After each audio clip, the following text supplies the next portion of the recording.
Hola, las palabras Cambridge Analytica están sumiendo en el terror a la gente sin que sepa muy bien por qué.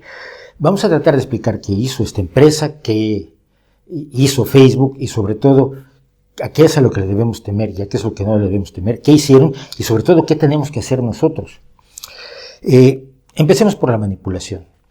El mito clásico de la manipulación a la que todos tememos está muy bien plasmado en la novela Svengali de Georges du Maurier, por cierto extraordinariamente interpretado en el cine por John Barrymore, en el que un hipnotista Svengali tiene la capacidad de tomar a una chica, convertirla en cantante, manipularla, seducirla y explotarla, violentando totalmente su voluntad, haciéndola que haga cosas que ella en realidad no querría hacer. A lo largo de la historia la gente ha temido que se le controle más allá de su voluntad por medio de pócimas o hierbas, de encantamientos, de embrujos, de vudú, de sustancias determinadas como el suero de la verdad, la guerra psicotrónica en la que creen los que creen las tonterías más grandes del universo, los que se ponen el gorrito de aluminio, la publicidad, el marketing, la propaganda política, etc. Claro, somos nuestra voluntad. Si alguien manipula nuestra voluntad, nos está manipulando a nosotros mismos. Este mito se ha utilizado para todo tipo de historias, tanto en la ficción como en la no ficción, y se vio enormemente reforzado en la década de 1950, cuando un señor llamado James Vicary dijo que había hecho lo siguiente. En 1957 dijo que había hecho lo siguiente. En un cine había estado destellando un mensaje que la gente no percibía para que bebieran más refrescos y comieran más palomitas. Y el resultado fue magnífico, la gente comió 20% más palomitas, 50% más refresco en las 7 semanas que supuestamente duró el experimento.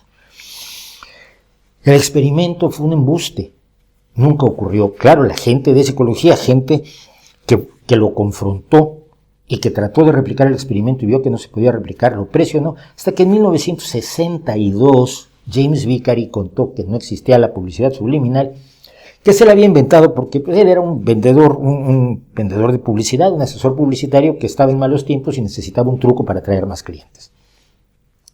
Esto fue todo. Sin embargo, el mito de la publicidad subliminal siguió creciendo, siguió creyéndose. Hay países que tienen prohibido el uso de publicidad subliminal como si fuera algo que existe en realidad. Vance Packard, un periodista que analizaba, le gustaba ver cómo funcionaba la comunicación, hizo un libro, también en 1957, donde habló de la publicidad subliminal.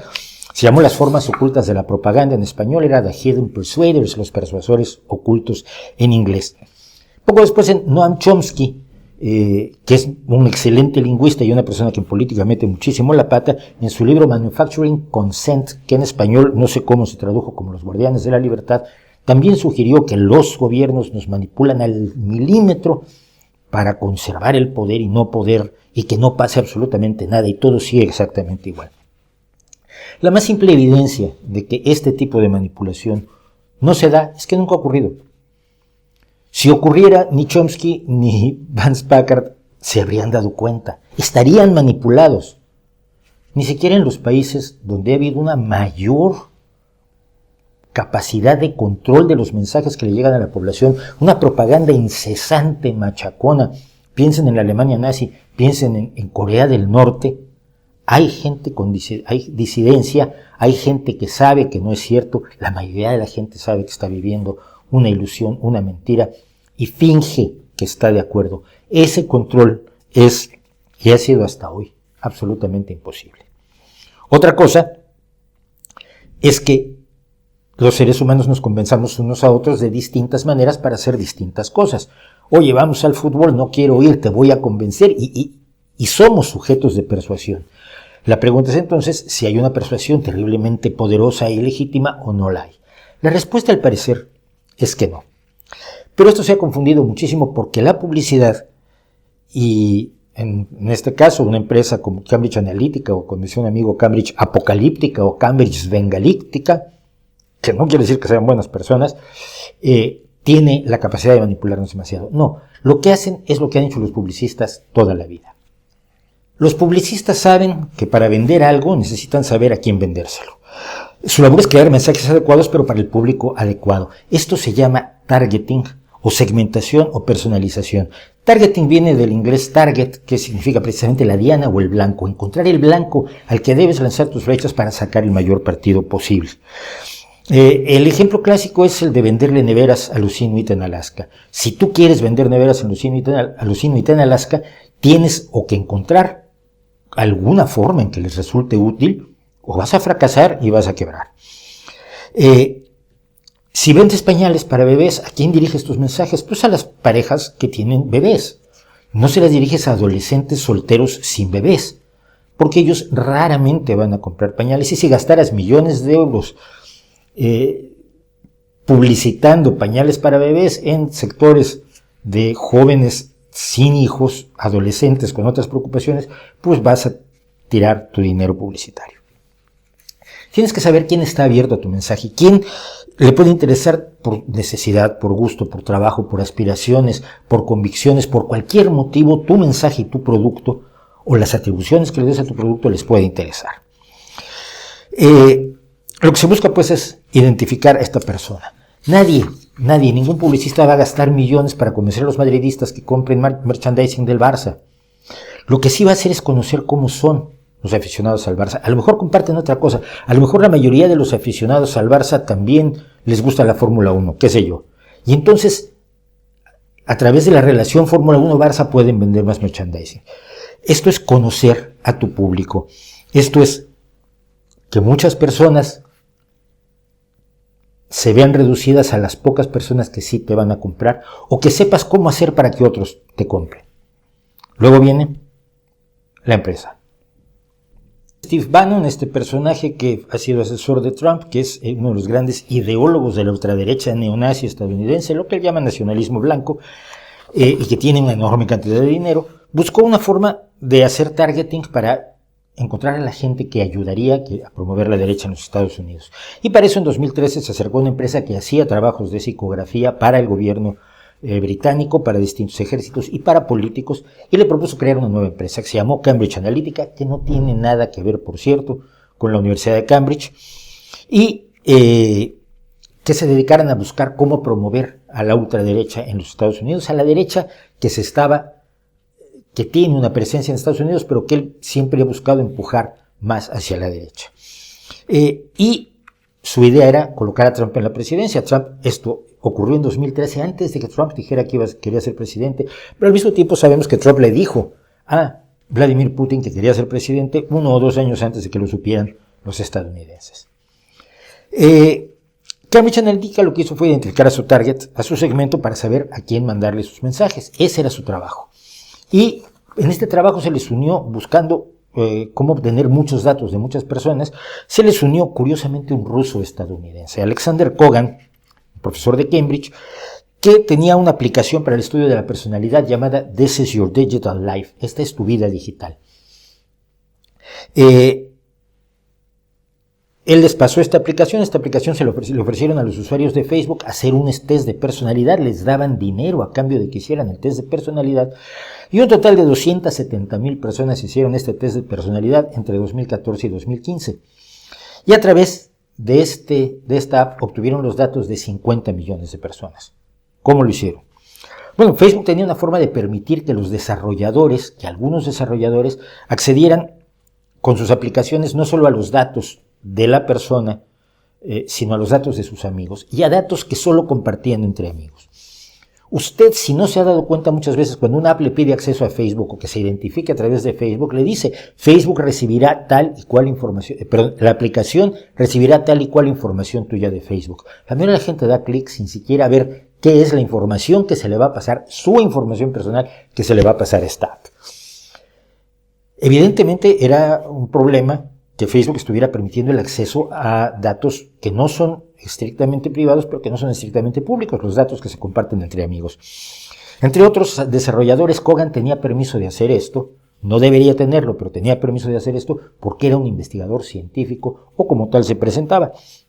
Y le pasó a Cambridge Analytica esta aplicación tal cual para que obtuvieran los datos de 50 millones de personas. De estas 50 millones de personas pudieron hacer perfiles de 30 millones de personas y de esas 30 millones de personas eligieron a quién le tenían que mandar su mensaje de odio, de radicalización, de de que todo está muy mal, de que la solución es un gobierno de derecha, un gobierno extremista, un gobierno racista, un gobierno homofóbico, un gobierno misógino, un gobierno enemigo de la globalización, un gobierno de la derecha blanca y nacionalista que contempla en su imaginario torcido Steve Bannon. En 2015 ya Facebook prohibió que se pudiera acceder a estos datos, cortó el acceso de estos datos a las aplicaciones de sus desarrolladores. El problema es que Facebook no avisó que había personas que tenían esos datos, y esa es una de las cosas por las que se está investigando a Facebook. Con estos datos, Cambridge Analytica trabajó en su target. Para que alguien votara por Trump no era necesario que creyera en toda la ideología compleja, fascista, neonazi de Steve Bannon. Bastaba con que compartieran alguna parte y se les podía radicalizar. Por ejemplo, un obrero podría ser una persona liberal, sindicalista incluso, que no tuviera ningún rasgo racista ni ningún rasgo homofóbico, pero que estuviera enfurecido porque está desempleado y su empleo junto con el de sus vecinos ha sido llevado por la empresa a otra empresa o a otro país donde la mano de obra es más barata y por lo tanto siente que ha sido traicionado por sus jefes y por su país. Y esa gente se le podía indicar que Trump quería resolver ese problema sin venderle las otras partes de la ideología de Trump. Es decir, tu problema te lo puede resolver este candidato, independientemente que, bueno, el candidato es medio raro y a veces tiene ciertas creencias, pero lo importante es que va a resolver tu problema como obrero desempleado cuyo trabajo se ha ido a otro país. En un momento dado, por ejemplo, esto lo cuenta uno de los que participaron, se dieron cuenta de que muchos aficionados a la creencia en los chemtrails, a la idea de que los rastros de vapor de agua que dejan los aviones son en realidad fumigaciones del gobierno para, adivine usted, controlar nuestro pensamiento.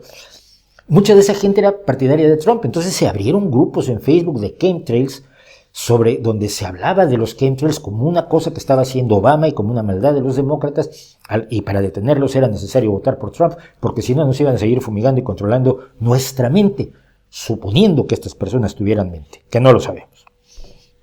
Por otro lado, también podían identificar a los votantes de Hillary Clinton que iban a votar a Hillary Clinton de cualquier manera para no gastar dinero, tiempo ni esfuerzo en ellos. Al contrario, para radicalizarlos, para polarizarlos y para hacer que se vieran más malvados a ojos de los posibles votantes de Trump.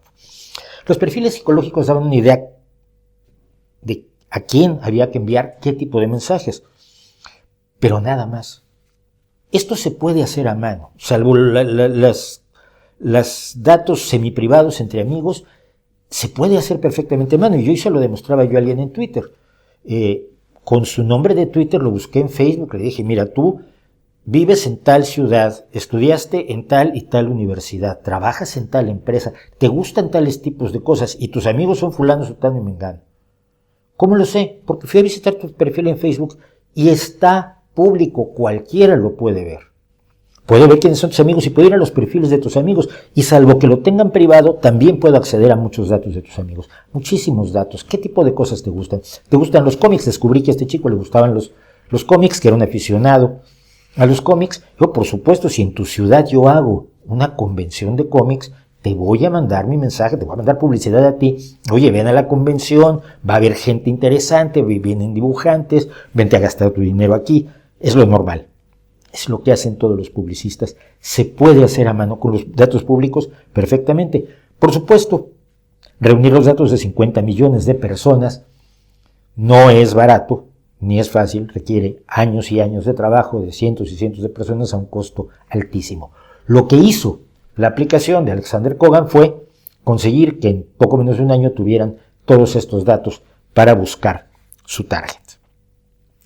Si la manipulación fuera tan absoluta como algunas personas están temiéndolo, Trump habría ganado como Putin, con el 77% de los votos. Ni en Rusia consiguió Putin que le dieran el 100% de los votos. Eso tiene que estudiarlo mejor con Kim Jong-un, que sí logra casi el 100% de los votos cuando lo eligen. No fue así. Trump ganó por un margen muy pequeño y de hecho, en realidad, el voto popular lo perdió.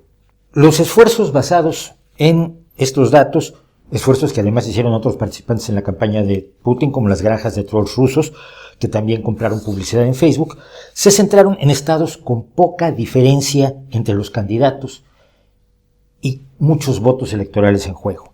Esto se debe al sistema peculiar que tiene Estados Unidos de votos electorales. No se trataba de influir maléficamente en los votantes anti-Trump para que se volvieran pro-Trump.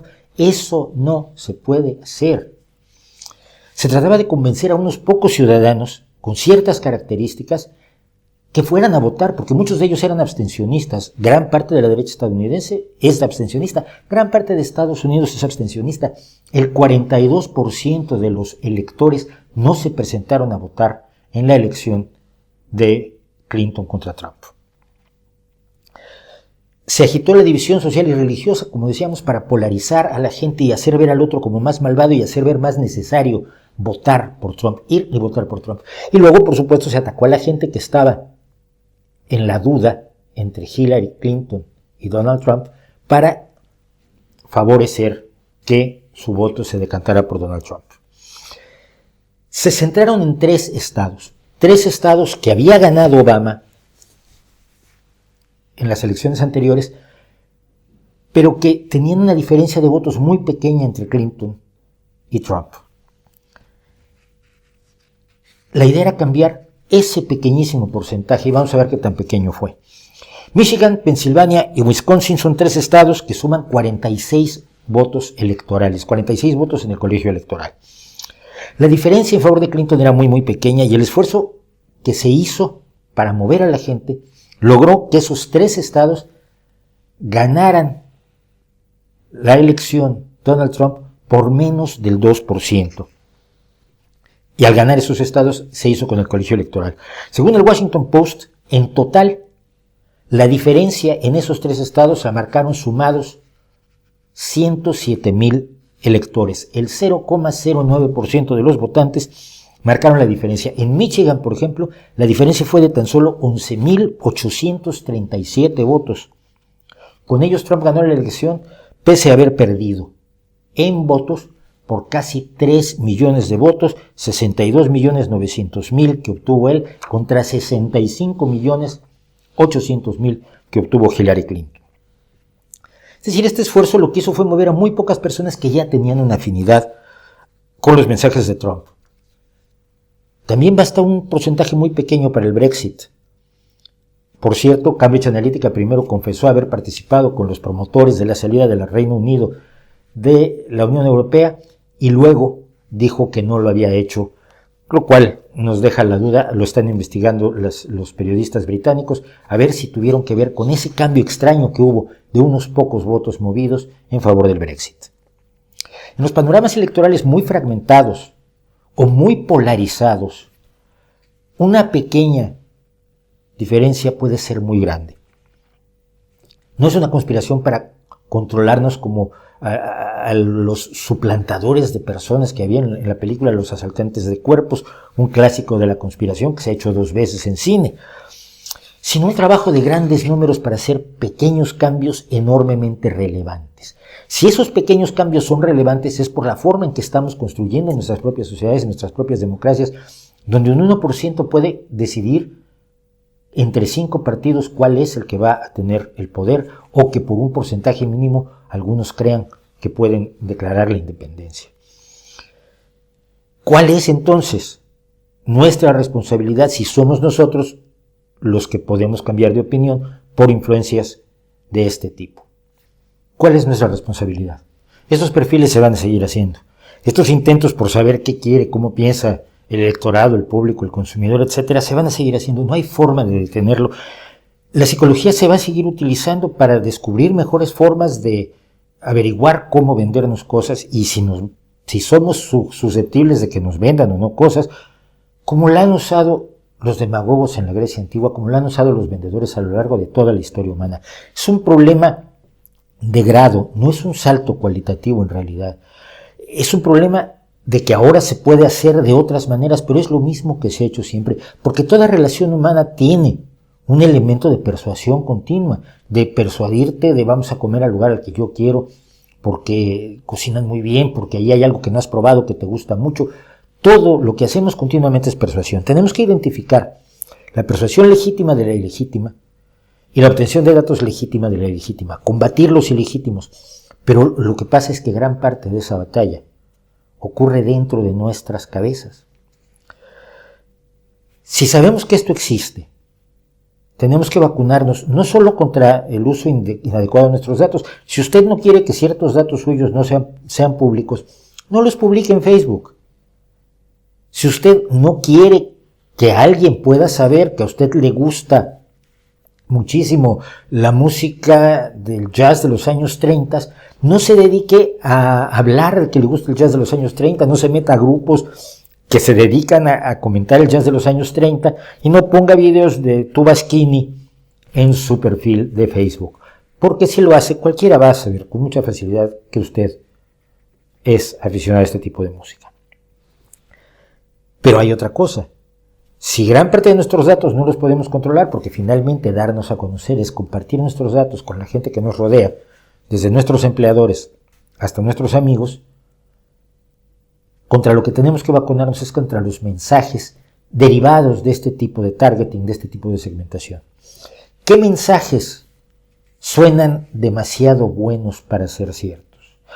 ¿Qué político o qué vendedor de artículos o de servicios le está diciendo que piensa únicamente en usted porque usted es el más importante, porque le va a resolver todos sus problemas de manera muy sencilla, de manera muy simple? Sus problemas tienen solución, es muy fácil. Vote por mí, compre mi producto, compre mi servicio. Aquí no hay nada malo, no hay efectos secundarios, no hay ningún problema.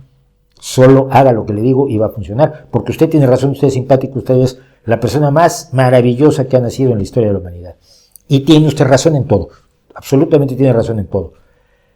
A ese tipo de mensajes complacientes, a los que continuamente nos someten los medios de comunicación, los partidos políticos y algunas personas a nuestro alrededor, es a los que debemos vacunarnos.